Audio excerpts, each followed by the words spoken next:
Hello, everybody! New week, new call. It's 2023. It's our first webinar this year, and it's going to be one of the most fantastic webinars you will attend this year, right in January. Before we get started, I know you keep adding and activating your live streaming. That's a live on several platforms on Facebook, YouTube, wherever, guys, you're watching us. Make sure you understand that you can comment, and we can see every comment that you do. A lot of you will watch or rewatch a replay. You're gonna see this on recordings. The same way, you can put a comment. We will follow up with you after, especially if you have any questions regarding the content. Try to stay today within the content we're gonna share because it's going to be fantastic, and it's some of the things will a life-changing opportunity for your Amazon business. And before we get started, I will give you a little promotion and a little information that we have developed for Amazon, for active Amazon sellers. Amazon owes you a ton of money when they do incorrect refunds. They send incorrectly money to the buyers. They lost your inventory, and we can do it. We can recover all these funds for you guys absolutely free with no fees, no hidden agendas, and it's very simple. Once you register for Sellerise.com, you will see exactly how much money Amazon owes you.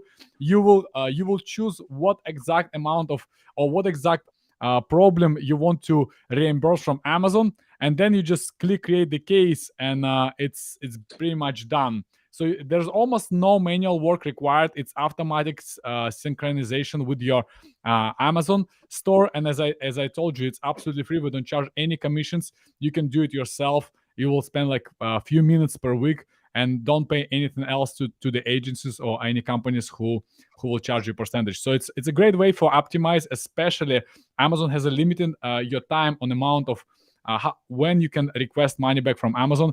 I can show you like one of the examples that I got from one of our users.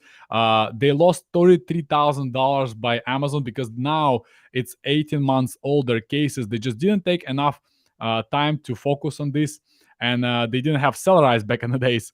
So now you just register. You can see how much money Amazon owes you. You act fast to make sure all your money reimbursed by Amazon, and then you decide if you want to continue going with Sellerise, because we have about 17 different tools that help to optimize and grow your Amazon business.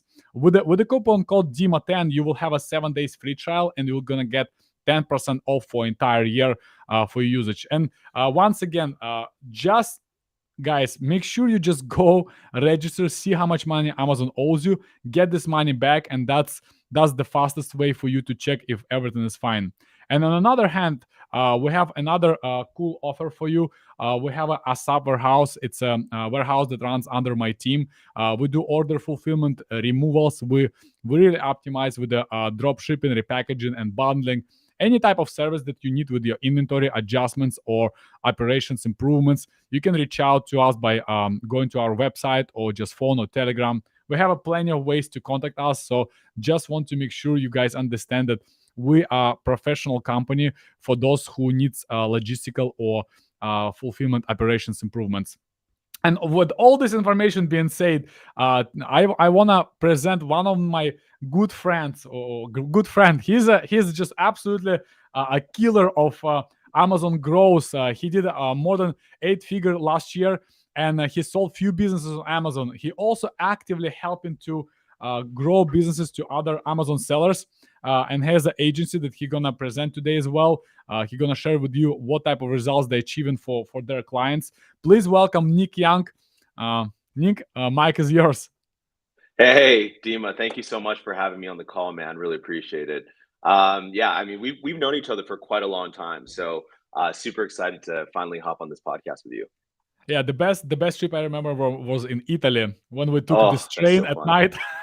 That was fun. Remember, we got stuck in some Italian village, and we tried to find a taxi to go back, That's which was right. about like 2 hours drive.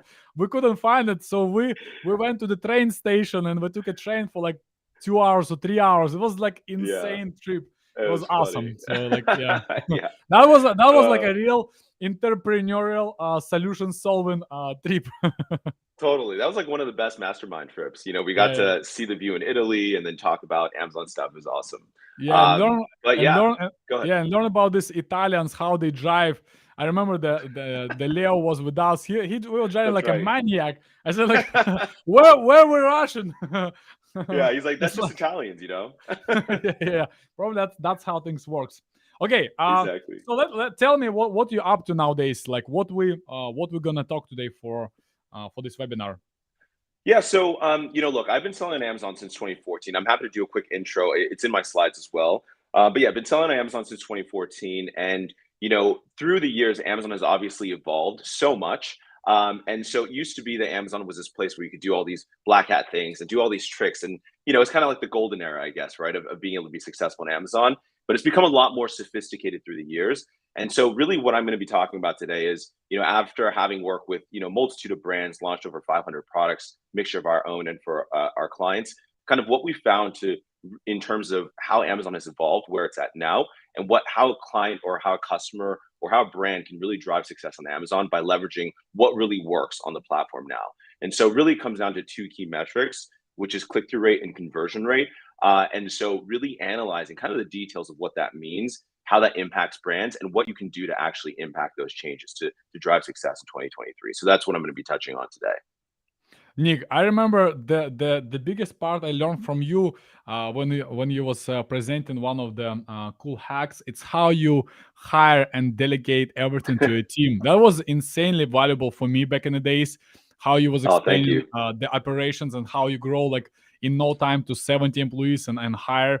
And the entire your hiring process was completely insane. So I think if with this leverage you executing fundamental things in Amazon, that's probably no-brainer that you're gonna just win. So okay, let's Oh, just thanks, jump on your man. presentation Let's do it. and see you. Okay, do you know how to activate? Okay, I'll do it I don't here. know. How do I? Okay, cool. All right, we got to activate it. Awesome. So the title of my presentation is just the golden metrics for driving success on Amazon, click conversion rate and click-through rate, and how to really make it work for your brand. So I'll give you guys, let me see, is it going to slide two? A quick overview about myself, and then we can dive into the meat of the presentation. So my name is Nick. I'm the co-founder of Marketplace Ops and Pixelfy.me. We actually sold that a few years ago. But I've had two exits. One was a software company in the Amazon space. Another was a set of brands on Amazon. And so we've been selling since 2014. In total, with our own sales combined with sales for our clients, we've done over $150 million in lifetime sales since 2014, and it's growing year over year. And so based off of that, there's a lot of kind of experience that we've had in terms of understanding how Amazon has evolved as a marketplace, and what is going to drive success now. Really, I spend most of my time now focused on, really growing our agency. And in our agency, we work with a lot of best-in-class CPG companies to help them build and accelerate their presence on Amazon specifically. And so, happy to always have a conversation with anyone who's looking to really expand and work with a team that understands strategy and growth on the platform. Now, and these are just some of the brands that we work with. So, happy to dive into that later. Now, so let's really talk about our agenda today. So, to some people, it might seem basic, but really it isn't, because what I find is that it's what drives success in Amazon comes down to Pareto's principle. It's really focusing on the right 20% of the things that's going to drive 80% of the results, and it comes down to these two key factors. So what we're going to talk about first is click-through rate, because that's the beginning part of how customers find your product, and the second part is conversion rate, and how we analyze it, how you can make improvements, why these matter, and ultimately how you can really structure your ad campaigns for success to really leverage this information. So let's keep going. So first off, again, really fundamental and really basic. Let's first define what click-through rate means. Click-through rate essentially is, the total amount of clicks that you get divided by the total amount of impressions. So for instance, if you get 20 clicks and you get 1,000 impressions, your click-through rate is going to be 2%. Now, the question is, why is click-through rate important now? Why am I really emphasizing this? Well, if you look on the right-hand side, this is an output of about 12 different search pages on Amazon, and everything that's highlighted in red is actually sponsored products, right? And so it's showing that more and more, and it's probably changed since I last did this, but more and more Amazon is becoming kind of a pay-to-play place. And so, it's increasingly important that Amazon is looking at click-through rate as a measure for determining whether your product should be placed organically or in their advertising placement for top of search. Because more products are being added to Amazon every single day, and because there's far less shelf space on the Amazon shelf there used to be, because Amazon is taking up these product placements with sponsored, it also shows that Amazon is more and more leaning on click-through rate as a measure for determining your performance. In addition to that, when you look at the brand analytics data, all that information shows that Amazon measures your performance and where you should be placed based off of your relative click share performance. And so our experience shows that really optimizing for click-through rate is a leading indicator of future performance for a product. A lot of times, you'll find that there are products that somehow have very few reviews, but are just pushing really quickly to the front of the page. They're probably paying for that spot, but in addition to that, over time, if they're able to prove to Amazon that they deserve that spot through a very good click-through rate, relative click-through rate performance, they're going to be able to maintain that position and quickly jump through the rankings. And that's what we've seen time and time again. So that's why I find click-through rate is really, really important. So moving on. So the question then becomes, how do you really effectively measure click-through rate? Well, one of the important things to recognize is that you can't really measure click-through rate, from the business reports information, right? And so really the best and most effective way to measure click-through rate for any product is actually through your advertising campaigns, because that's where you can get that data directly. And so the best way that you can get that conclusive information is by really doing top of search placement. And so in other words, are you paying for top of search? It's going to be expensive, but it's really important, because if you're paying for top of search, you're essentially mimicking being ranked in the top 5 spots. And that's where you can actually get real data about what your true click-through rate is. Because if you're further down the page, naturally your click-through rate is going to be lower, because the chances of conversion into a click are much lower on placements that are further below.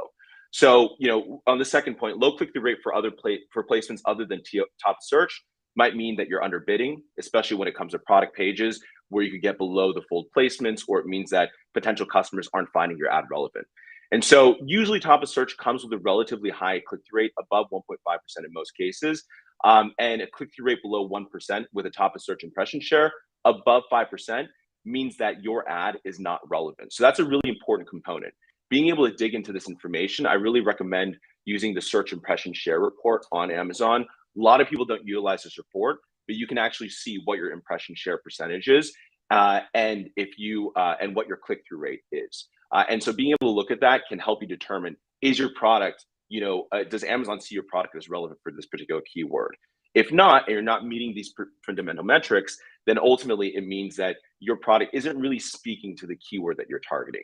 And that's really important to know. It helps you decide, do I need to re-communicate and reformulate how my product is being communicated, or do I need to just target a completely different set of keywords? And that's going to be really critical for making sure that you're going after the right eyeballs.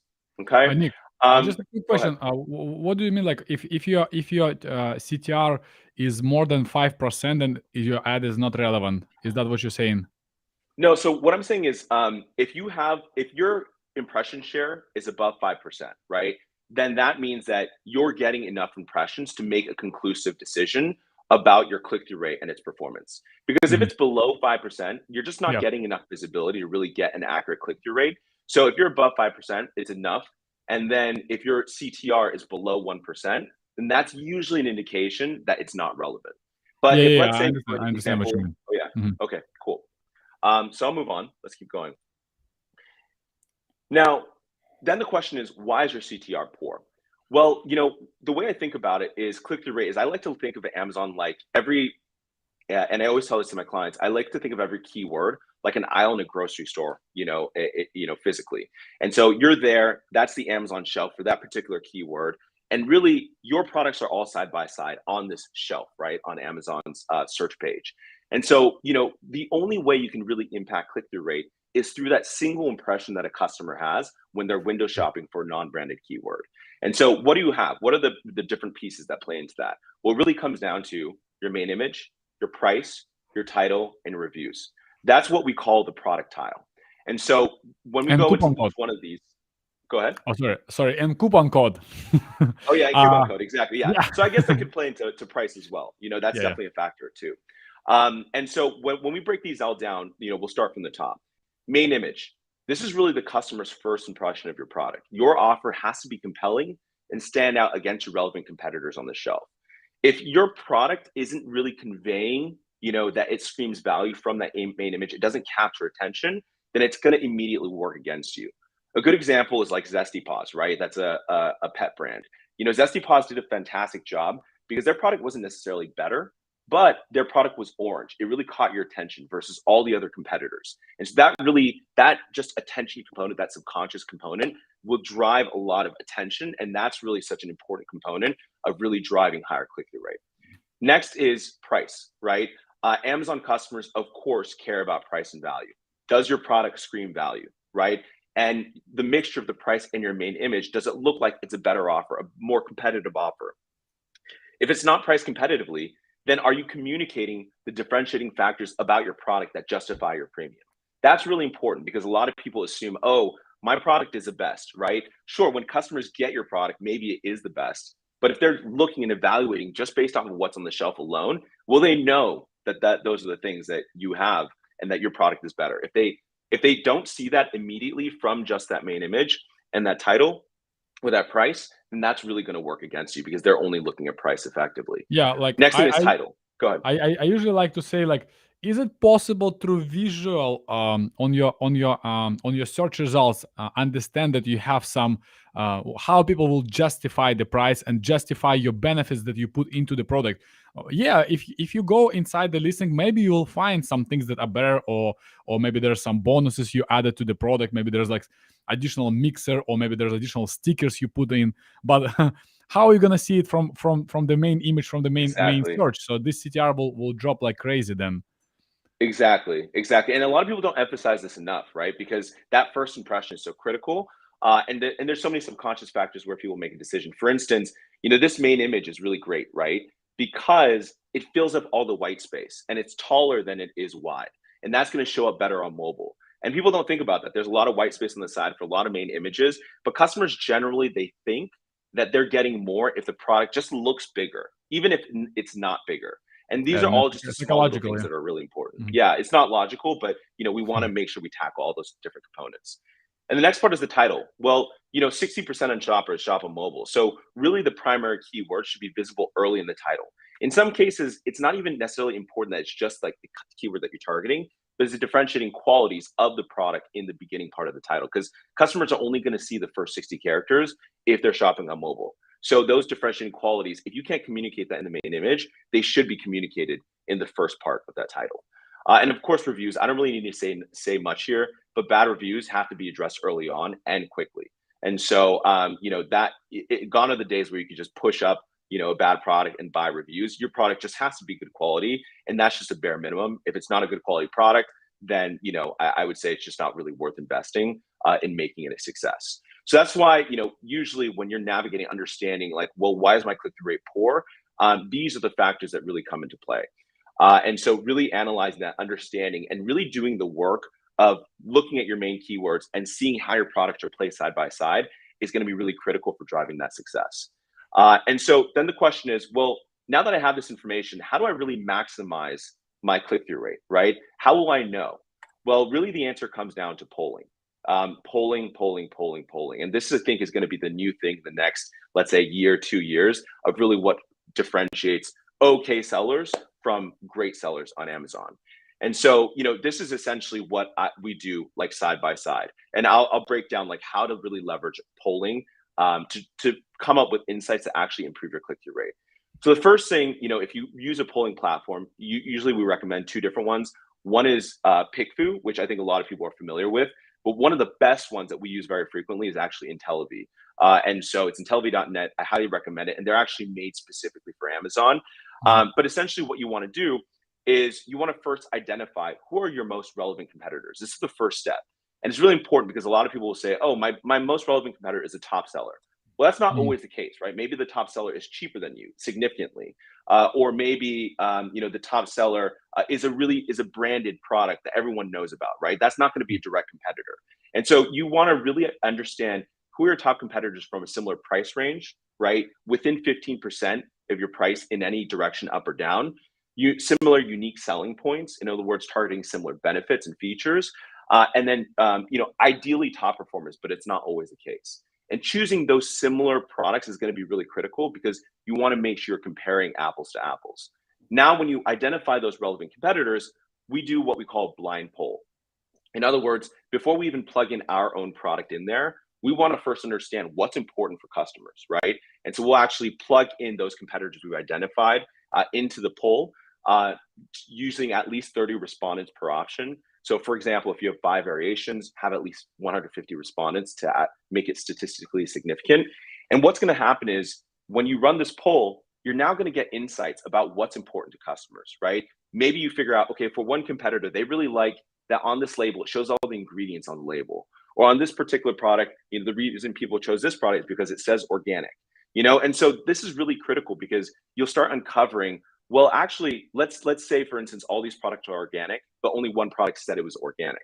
Well, now you'll notice all these other guys lost because they all offer the same benefit, but only one of them actually said that they're organic. So now great, this is something that I need to mention on the label. It needs to be visible on the label, on the packaging, right? And so getting that insight is going to be so helpful before you plug in your own product, because now you can use those insights to actually then develop, variations of your main image that you want to optimize, right? Now that you understand like this component is important, or maybe they like this color, whatever it might be, you can start incorporating these elements and creating multiple variations. And now you can plug it in a competitive polling comparison poll in IntelliView, for instance, and then see which one seems to work the best. We usually, especially if we're launching a brand new product, we'll work with a designer concurrently and actually send these insights to them. They'll come up with examples, mock them up, and then we'll run the polling campaign, find the one that performs the best, do more variations on that, and keep running the polling until we find a winner. Usually the way we identify a winner is if they win the 40 to 50% of the total clicks. If that's the case, what we found is if it wins 40 to 50% of the total clicks, usually that correlates to very, very incredible performance on the click-through rate side. And that means that we need to do less, advertising from the get-go, and we can actually hit the ground running much faster. So if you can do all this work up front, it's going to be really critical for success down the line. And usually what we do is before we even launch a product or put a product into production, we'll spend about $2,500 on polling at the minimum in order to make sure, that we have this correct and down pat. And it really saves us a lot of time in the long run. Okay. Any questions about the Dima before I move on? No, that's perfect. No. We use new.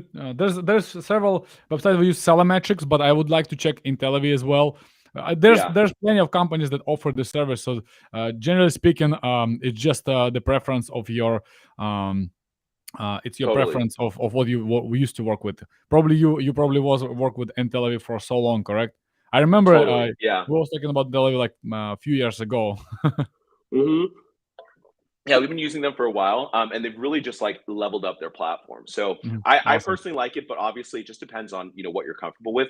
I think the main thing though is it's understanding and being comfortable with how to run effective polling. And I think that's the important component, because if you don't know how to run it effectively, you're not going to get the insights that you want. And so framing the question is really critical. I think I want to also share an anecdote and a story, that I think is really relevant. So as I was really getting to polling, one of the really, I think, important insights that I got is I was reading this book by this guy who worked with large companies to do,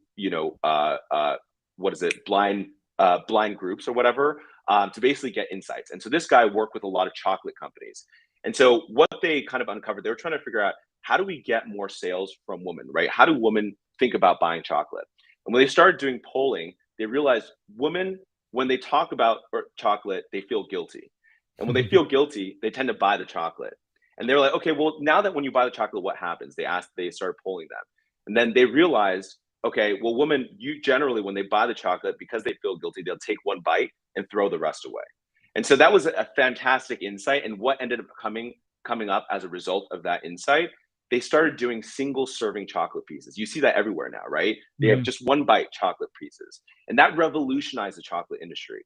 But I think that's a perfect example of how when you ask the right questions to customers, instead of saying, hey, which product would you choose? You say, hey, you're looking for, I don't know, some kind of, your gym bag is smelly. What product would you purchase? That allows you to actually get them to suggest what things they think about. Because once you start understanding your customer at a really deep level, then you can start offering benefits that other people aren't touching or tapping into. And that's something that you can, use to differentiate your product and your offering. So again, just, I think it's a really critical component. It's actually a good example. Really, and I can give you also another one. Like we was selling a collagen powder, and majority of the customers who was buying this, it was like women age of 50, 65. That was our main target audience. And we start to get negative reviews. We're like, what's going on? We thought some like competition attacking us. Sometimes majority of the sellers, the moment they start to get negative reviews, they think someone attacking them.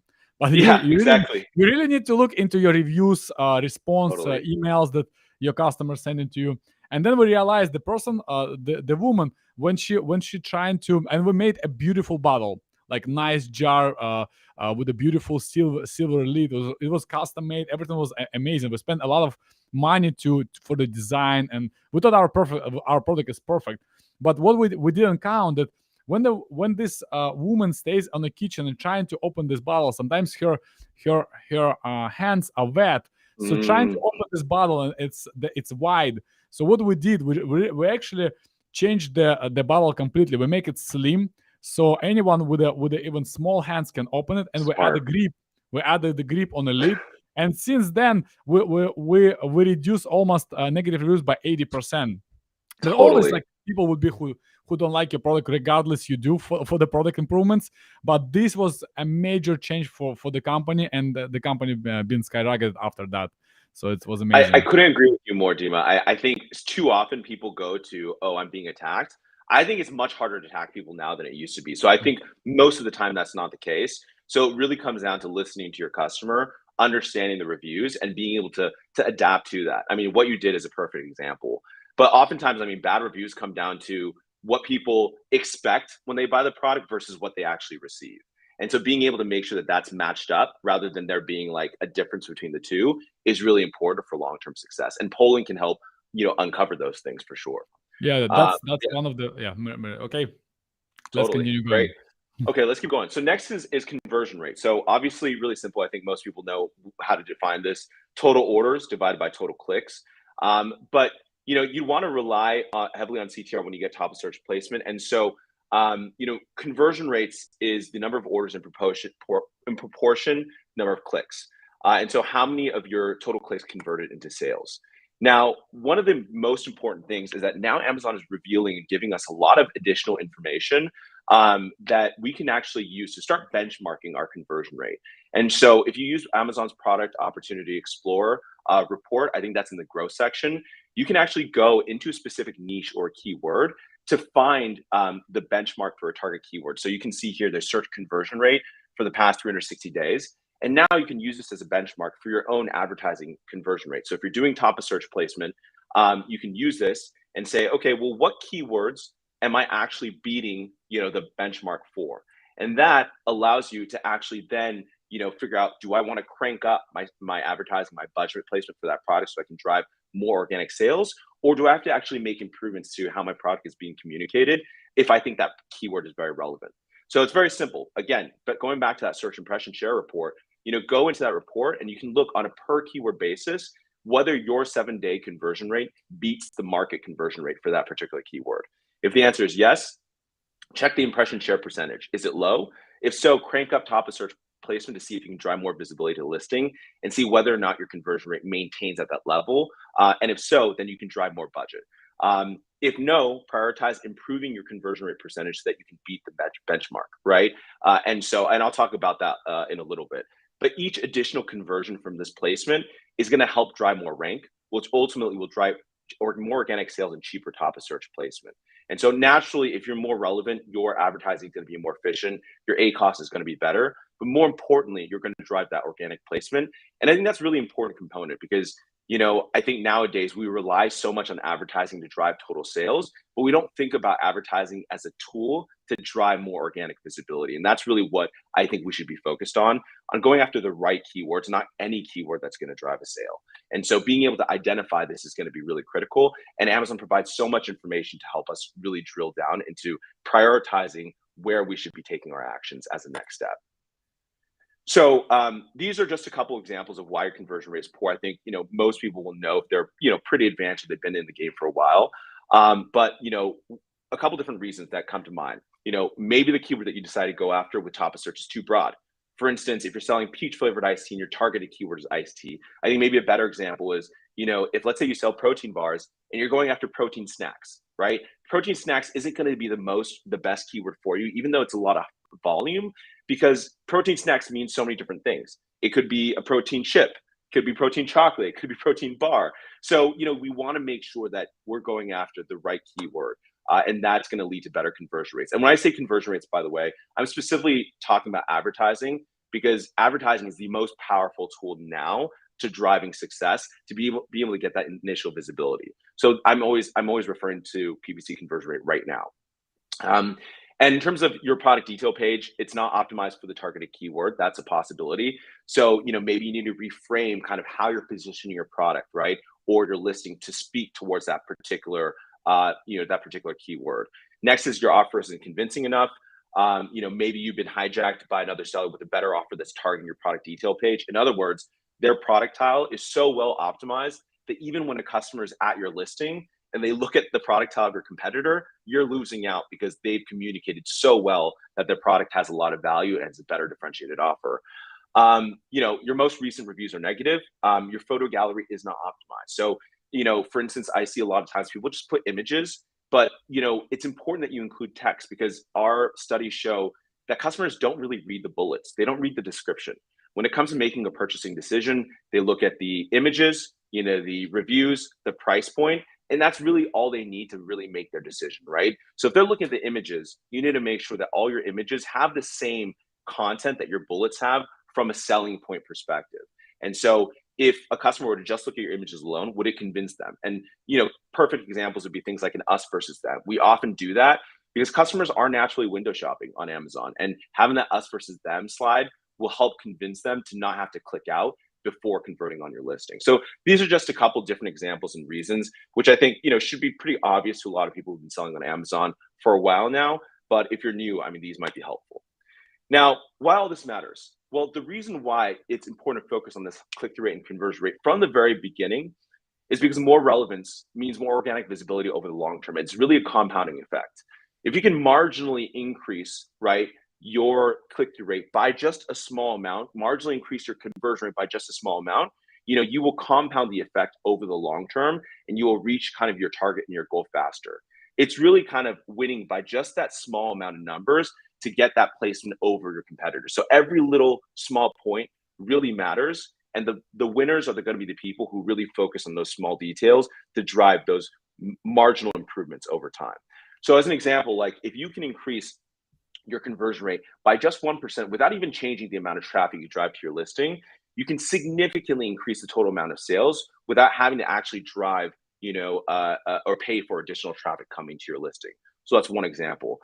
If you're able to increase your click-through rate by just a small amount, you can pay for the same amount of traffic, but you're going to get way more traffic. And just by maintaining a conversion rate, you're going to get more sales. So the mixture of those two is going to drive really impactful results over the long term. It's going to compound really, really effectively. So that's really why it matters. And I think ultimately it's important that Amazon sellers don't get focused on sellers attacking them. They don't get focused on things like giveaways or all these tactics and cheap tricks, because that just doesn't matter anymore, right? Those are really small things, and these are the things that really matter. Amazon has become such an efficient marketplace that really old school tactics are the things that work, as opposed to all these little tips and tricks that people used to focus on. Okay, and so here's an example of just like the results, right? So when we do all the polling and we focus on this is just an example of one product that we've launched for ourselves. And you can see without doing very, very minimal promoted sales, and this is through like our own launch list, right? Within, sorry, my screen is a little small right now, but within the first, you can see month, we already hit close to 200 units per single product. And this is mostly using advertising, doing a really light launch, right? With just like, a couple different influencers, and some social media. But ultimately, you can see we ran out of stock, and then boom, it went up to 200. Now this product does about 350 to 400 units a day after 2 years. But again, it's really the top in its market simply because its image just converts so fantastically well. And this is something that we had we've done polling from the very get-go and from the very beginning. It was very, and now the advertising is very efficient. We spend very little amount relative to revenue on advertising. So again, if you focus on these particular components, it makes everything over the long run much, much easier. And that's really what I want to encourage everyone to think about as we go into 2023.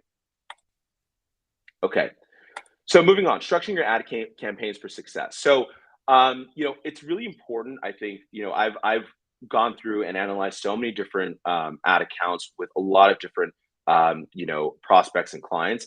And oftentimes what I find is just the way they structure their ad campaigns are not really effective. And so when you don't have a really organized nomenclature for organizing your ad campaigns, it means that it's much more difficult to scale because you don't know what campaigns are performing. You're also not allocating your ad budget towards the right keywords. And so really having the right structure is going to be really critical for breaking out how your product is or your particular ad campaigns are performing. And so, there's no one size fits all approach when it comes to ad grouping, but, you can basically work by actually creating ad groups that contain a few highly relevant keywords that are related or in the same product category. So this is one strategy. You can have different match types as separate ad groups, and then you can split automatic or manual into different campaigns. And that's one way. I think that's a more common way to go about it. But what we actually personally like to do is we actually like to separate it out further. So we like to have one match type in a specific campaign, another match type in a specific campaign for the same products. We might actually have, let's say, 20 to even 50, campaigns for a single product organized by portfolios, because what we like to do is break them out further. In some cases, we might have a single keyword for a single campaign because the only way you can manage a budget is by the campaign level. And so by doing this, it offers way more precision in your targeting and your budgeting for how you're allocating your budget. If you have too many targets in a single campaign, what ends up happening is the keyword that has the most impressions or the most volume is going to get the most limelight, but all the other keywords that might be relevant aren't getting any impressions. And so that's the way we like to organize it. And I think when it comes to the strategy that I discussed earlier, it allows you to really mess around with top search placements, multipliers, so that you can really focus on the right keywords that you're targeting at a given point in time and really affect those changes and measure, how you're performing using, the click-through rate, benchmarks, the conversion rate benchmarks, and also the top of search placement benchmarks. So this is what I really, really recommend. And, that's essentially what we do. And so oftentimes I think, a lot of new sellers make the mistake of running auto campaigns from the very beginning. We oftentimes don't recommend that because auto campaigns don't really do a good job of placing you for the most relevant keywords. Essentially, if your listing isn't trained yet, an auto campaign can really mess with the quality of your listing. So what we do is we often just really focus instead on the top most relevant keywords that we really have done our research on. But in addition to that, it's better to go after phrase and broad match for specific targeted keywords than it would be to do auto from the very beginning. Eventually, once you feel like your listing is really well understood and recognized and it's relevant for those keywords, then it makes more sense to use auto campaigns. But in the beginning, it's not something that we usually want to touch because we have a good sense of where our listing should be and where it should be placed against. And I don't think I have to go too much into detail about how to optimize CPC bids and find the optimal price. I think that's probably going to be pretty standard across the board. But yeah, I think structuring it very specifically around having a ton of different campaigns for a single product is really critical because then you can break out a strategy by at campaign level across the board. So that's it. I guess open for questions, just discussions. Do we have time? Yeah, and Nick, no, I absolutely agree with you. Especially when we launch a product, we primarily focus on 3 to maximum 5 exact keywords that we're trying to rank at the beginning.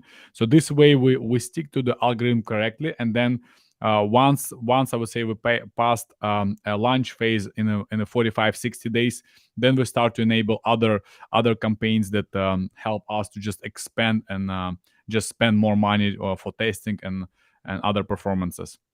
Totally. Awesome. I think what I found also is if you've really done your polling as well, one of the most effective ways beyond even choosing your top 5 to 10 keywords is product targeting. If you've done your research on the competitors that you're targeting, you can actually place those in your product targeting campaign. Start there because now you're tying your product to that competitor. And what's going to happen is if you do really high bid placement, you're actually now going to place for the keywords from a product sponsored targeting perspective for the search terms that they're placed for, and Amazon's going to test you for the keywords that they're ranked for. So you're actually going to get placed much quicker across a bunch of different keywords by associating yourselves with already performing competitors that you've tested yourself against. So assuming that you've done the homework, if your relative click-through rate performance is much better from a polling perspective, generally what we've seen is by doing product targeting, you're going to perform really, really well out the gate, and then you can start adding manual keywords, after 1 to 2 weeks of product targeting. Mhm. Yeah, I like this idea because especially when you go, you get in the algorithm of your competitor. If let's say someone search, I don't know, like for iPhone case, then they found your competitor, they went there and then they see the ASIN targeting there, and they click on you. You get in same ranking juice, I would say, Exactly. for conversion. Yeah. Awesome. So, Nick, how many? Let's talk about the product launch. Like, because there's two ways of growing your Amazon business. First, it's launching more products, which is a bit different from sustaining or trying to re-rank what you already have. So, when you're trying to grow a business, like let's say you acquire a client or you do a consultation, what's your preferred way, launching expanding products or trying to focus on what you already have? Yeah, great question. Yeah. I would say, generally when I'm working with a client, right, it's much more difficult to convince them to launch a new product because, especially if they're a multi-channel brand, they're in retail, operationally it's very difficult for them. So really launching a new product is always something that I think is a great idea because if you can do your research effectively, you can drive so much incremental revenue. But oftentimes we're working on on less resources, and that's a longer term strategy because they have to do a lot of work and invest in product development, all that kind of stuff. And that's something that we can guide them on. But what we try to do, at least immediate short-term things that we can do, is how can we maximize the performance of their current product line. So we take their best sellers. There are some good ideas of creating more cross-platform associations across their entire catalog. So we'll take their bestseller and create virtual bundles across all of their other product lines, so we can get more visibility across their catalog. But in addition to that, we think, okay, we figure out, well, for this particular product, does it make sense for people to do 2-pack or 3-pack potentially, right? Because oftentimes what we find is that, especially if it's a consumable, if we acquired them for that 1-pack, some customers will naturally just want the 2-pack because it's a better value, and that massively improves your overall margins for your product line. So now, in some cases, you'd be surprised, like especially in the supplement space, we do 2-packs, 3-packs, 4-packs, and we get so much additional margin, and we didn't even have to do that much. All we had to do was kit more packs with our manufacturer, and we didn't have to create a whole new product. So those are just examples of how we really maximize performance and margin for that particular product.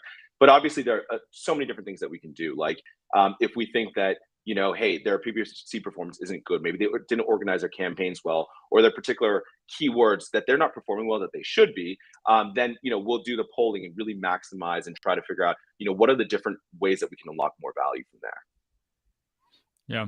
So another part that I wanna also add is we use bundling and multi-pack strategies to defend our listings. So let's say if we see our competition targeting our ASINs, and let's say we sell for $20, we do a multi-pack of 4, which is like would be equal to almost $80. So we can do a bit of discount. Maybe we can sell this for 70 or 65. But imagine how much budget we have just to defend our listings compared to them. Like we can spend easily $30-40 per sell just to defend our listings, while they cannot even like get close to $10 and spend, because they're gonna lose money, and for them it's going to be just no winning strategy. So that's kind of what we do. There's a cool question from Sean. When launching a product, how many keywords do you focus on, and how do you decide how many units to push to your list per keyword? How long do you launch? 30 days, 60 days, etc.? Yeah, so when it comes to keywords, I mean, look, I try not to think about it in terms of giveaways anymore, because I do think that's kind of like, an old school strategy. I think really, again, when I think about a launch period, I'm thinking about like a 90-day window at minimum, right? Anywhere from 3 months to 6 months. And I think about really, really aggressive advertising, because you can essentially replace a giveaway budget with just doing aggressive advertising. And so what I'll do is I will focus, just like what you said, Dima. First, I'll do product targeting, right, for the first 2 weeks. Then I'll have like a list of keywords. Like obviously you have a keyword tracker. Ideally, you have 200 to 300 keywords that you're targeting, and you can see which keywords you're moving on the quickest. If you're moving really quick on a keyword, it usually indicates that Amazon has seen that your product is performing relatively better against other competitors in that keyword category. And so I'm going to focus on those keywords first. And so then I, double down on those keywords, really do aggressive advertising, because it means I'm already performing for them. And I'm basically validating to Amazon that these are the keywords that I'm performing well on. In addition to that, I will target, let's say, 5 to 10 keywords that I think is the most relevant to begin with. Go really aggressive there. I measure my click-through rate and conversion rate performance, and optimize. And I'm just eventually layering in more and more keywords as we go. So every 2 weeks, I then layer in more keywords now that I have a solid base of traffic and my conversion rate is maintained. So, I want to go after broad keywords last, because if I do go after broader or higher volume keywords initially, it's going to really tank my conversion rate. So what I want to do is maintain that high conversion rate for as long as I can for the first 2 months, let's say, and then I can layer in more keywords that are maybe tangentially relevant, and it's not going to tank the performance of my listing. That's the way I think about it. And ultimately, I'm comfortable with a high ACoS, and I'm not looking to break even. If we're trying a brand new product, to break even until like 3 to 4 months in, because I just want to go as aggressive as possible in the advertising. And assuming that I've done my work up front, my click-through rate and conversion rate is really good, over time, it's going to work itself out and it's going to really be a top performer. Yeah, I just want to add this, and I just want to summarize and tell this to the people again, because sometimes they get lost and they see everybody can want to hear what they want to hear. In terms of like sellers, like as sometimes I explain them a different ways of ranking or keyword research or something else, but they hear completely different information, and I don't know for what reason. But and it's okay. So guys, what Nick told you, he goes aggressively on a product launch, but you have to also understand he spends so much money and preparation to do this. He just said if you miss this number, he spent $2,500 at least on polling. Imagine how much other work he do just to perform and improve his images, his offer, keyword research, and all the steps that him and his agency. And it's a huge group of people. I know that what they doing to make things happen. So when he goes aggressively, it means he done so much fundamental things before he start to waste money on ads. And overall, even if he start to do this, he also adjusting a lot. It's a lot of small adjustment throughout this aggressive phase of 30 or 60 days. He said like up to 4 months they do this. But eventually, Nick, like sometimes people love to speak about successful stories, like, hey, now product doing $200 or like 200 sales a day, 300 sales a day, or maybe 50, wherever your metrics or tops. But what do you do when things not going as planned? Like you do the job, like everything looks fine. You priced well. Your reviews not the best. I mean, they're, let's say 4.5, which is okay. Maybe there's some people like 4.7, 4.8, but on average, you like market average, and things not going well. Like when you thinking to pull off the trigger, like when you're trying to slow down and adjust or maybe even like discontinue? Yeah, I mean, I think it's a mixture of things, but yeah, definitely. I mean, we do from time to time have a product that doesn't do well. I mean, we recently actually had one of those, and it was in a new category that we just weren't familiar with. And I think, I think the only thing you can do is really try to mitigate the downside impact. I think a lot of times people are too aggressive. They think, oh, my product is the best. Not only is the best, I'm so confident I'm going to order 10, 15,000 units, right? And now they're stuck to this product. We've launched so many products that we know that the worst thing to be in is to be stuck with a ton of inventory or a product that doesn't sell. So, what we want to do is we try to minimize the downside impact. Can we actually manage if this product didn't work out? Is it a desirable enough product? Have we merchandised it well enough to where if we just discount it significantly, it's going to sell through and eventually we'll recoup our funds back, maybe take a bit of a hit and a loss. And so those are the things that we try to do and try to mitigate that possibility as much as we can. but obviously anticipate that it may happen and what we're going to do and what our action plan is for that. And so oftentimes, I mean, I think more margin means like if you're a competitive offer and you have more margin, it means you have more room to actually sell through your product if it doesn't work out. So that's really important. I think having good margin from the very beginning is critical. And yeah, and being able to just like cut your losses, let's say 3 to 4 months in, and say, look, we tried everything. These are all the different strategies that we tried, and this isn't working. Let's go ahead and just move through this. And that's really what we're in the process of doing now. But yeah, I mean, I think one of the key things that we always say is we want to hope for the best, but we plan for the worst. And that's always, I think, a motto that I think everyone should incorporate, because I think a lot of entrepreneurs can get too stuck on this is definitely going to work, but then they fall in love with the idea of it working rather than being able to face the music, what actually is happening.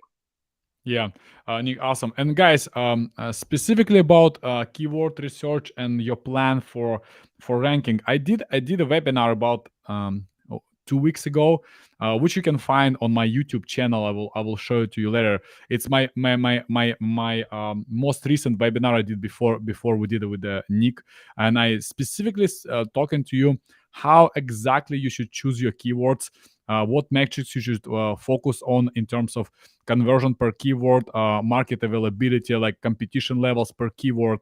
And also you would learn in that webinar that I have previously recorded for you how many exactly sales, I'm not gonna say giveaways, but how many exactly sales have to go through keyword connected to your ASIN to make sure you rank on the top 3 positions. There's a lot of metrics that I covered in the previous webinar. Some of them are more technical, some are obvious, but if you miss them, then you wouldn't be able to master this game on Amazon. That's something that you have to watch and you have to acquire in your business. Combining with CTR and conversion, what Nick was covering today, that's and polling, that's become a full stack strategy for you.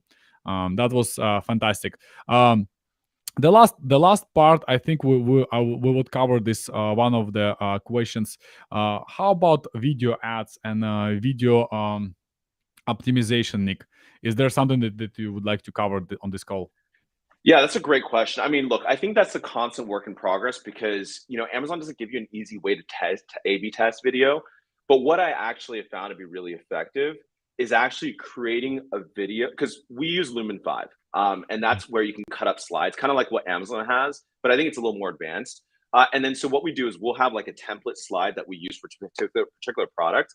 And then we'll actually cut that up specific to the keyword search that a customer is coming from, right? So for example, we have one product that's like, a formulation of garlic and turmeric and a couple different things. And so, it's a turmeric product, but then it's not only a turmeric product, right? And so what that means is that when we do the video ad, it says not just a turmeric product, and we also have this, this, and this. So that way you can use the video ad as an opportunity to differentiate your product and say how you're different. And now you can do video targeting against particular product listings. So because it's so easy in Lumen 5 to cut up those videos, we'll make sure that we're speaking to that particular search term and saying, hey, we're different and this is what's important for you. These are the additional things that we offer as a benefit. And we've seen fantastic click-through rate performance and ACoS performance as a result of that. So it's really easy to do. I think a lot of people aren't doing that. And you can speak to every kind of search term and segment by being able to cut those videos. And in the first 3 seconds, speaking exactly to them and say, hey, look, you're looking at garlic products, but we also include these things, Yeah, what I like to say, the videos and the images is for customers. The title and backend search, it's for the algorithm. So Right. this Totally. way you're more relevant, because you need to understand there's a very efficient brain inside Amazon algorithm that they're running right now. That's why what Nick mentioned in the beginning, all these hacks and tricks that used to be shared in the past like 8 to 10 years, people was doing like this, ooh, then the new hack. Now it comes back to real marketing strategies that you need to put work. That's why it used to be easy to win just by yourself doing all the work. Now the team, the professionals, the agencies, they start to win a lot because they have like I would say a group brain work that they just optimize it, and they consistently learning. And also what I love about you, Nick, it's that you have your own products on Amazon. So this way, you're not like kind of just providing a service. You're like really into the game. You're really playing with your own chips on the table. Exactly. So Yeah, that's totally. That's what we yeah. tell clients all the time. It's like a lot of agencies, they started off as an agency, but Mhm. we not only started off as sellers, we're still sellers. So I think that forces us to constantly test new ideas to stay current. Mhm. Awesome, guys. That was a perfect webinar. Thank you so much, Nick. I want to give you just the final announcement that I did at the beginning of the call, that we have the amazing opportunity for you to get all the money back from Amazon without paying any commissions, and only what you need to do is just register and see how much money Amazon owes you. Even if you're using any company who now serving you as a service provider, it's also fantastic. Just go register and see how efficient they are. If they're efficient and there's zero, because it happened to us before. I was sharing to you previously that one of our users who use Sellerise, he registered and he see that Amazon owes him $577,000, while he has a service provider that charge him percentage, and they charge him some money in, I think it was like a July. They charge him for reimbursements of $100,000, and this money never hit their account. Sellerise spotted, so he paid for subscription, like a lifetime subscription, with this small mistake by the agency, which is okay. You can still use someone else, but if you in 2-3 clicks you can get majority of the money from Amazon with the automated service. That's the way to go. And guys, something that I want to tell you, like we have a group created on a Facebook which is called Private Label Network. We share different hacks, tricks. We run webinars there. It's easy to connect. Please go and join the group. It's called PL Network. You can scan this code and just automatically be added to the group, which would be fantastic to share. There's different guys helping each other. We sharing different content. We run webinars over there, and it's absolutely free to join. So it's a like-minded people, sellers, active sellers who grinding for success. It's not like you joining some group that has a million users that probably end up selling in 2015. So this is the active group. What you guys want me to join the group together and just exchange the knowledge, participate. If you want to just follow me and see all my announcements, there's like a couple QR codes. Or if you want to connect with me directly, it's admin@sellerise.com. That's my email. You can just send me a message if you have like some partnerships, or if you would like to ask some direct questions. I'm always happy to help and give you some additional knowledge. Or you just follow me on YouTube or my Instagram, um, um, which will help you to stay up to date with all the content we're teaching you. Nick, thank you so much for being on call. It's amazing information. How people can get in touch with you? Oh, thank you, Dima. Yeah, you can just email me, nick@marketplaceops.com. If you're interested in potentially working with us, we have a website form, so feel free to fill it out. We just recently launched like a PPC only service. So if you're looking for someone to manage your advertising, we can definitely have that conversation as well. So yeah, thank you so much, Dima. Again, thanks for having me on the call. Thank you, guys. Have a wonderful week, and I will see you on the next live webinars. Bye.